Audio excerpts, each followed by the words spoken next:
नीरवता जीवन एक बहुत बड़ अस्त्र किंतु केते दूर ठीक से नीरवता ठीक को ठीक और भूल को भूल न कही नीरव रहिबा केते दूर ठीक से नीरवता अन्याय अत्याचार को सही जीवा नीरव रे केते दूर ठीक से नीरवता सत जानी मध्य अन्य आगे खराब न हेबा पई नीरव रहि जीवा केते दूर ठीक से नीरवता सब जानी मध्य सब शुणी मध्य केवल और केवल परिस्थितिर चाप नहीं नीरव रहे भीष्म और गुरु द्रोणाचार्य केते बड़ महान ज्ञानी गुणी विज्ञ मंडली नथिले सेमाने किंतु नीरव रहिबा जगु केते बड़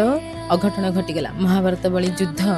एते बड़ परिमाण युद्ध से नीरवतार गोटे प्रमुख कारण थिला जदि ठीक समय से नीरवता भंग करि थांते ताहले केबे भी एते बड़ जिनिस बोध होई हबाकु जाई न थांता तेणुकरी जीवन रे दुईटी परिस्थिति रे नीरवता भल लगे जितेबाला आपको अत्यधिक परिमाण में क्रोध आसूचे द्वितीय जितेबाला आम कौन भी कथा को पूरा भाव में जाने कि अर्थ सत्य जाने से केवल नीरवता जाना नीरवता भल लगे अन्याय करुवा लोकटी जेतिकी दोषी जेतिकी पापी जेतिकी घृण्य अन्याय को सही जाऊथिबा लोकटी आ अन्याय को देखि नीरव होउथिबा लोकटी मध्य ठीक सेतिकी परिमाण में दोषी सेतिकी परिमाण में घृण्य आ सेतिकी परिमाण में पापी।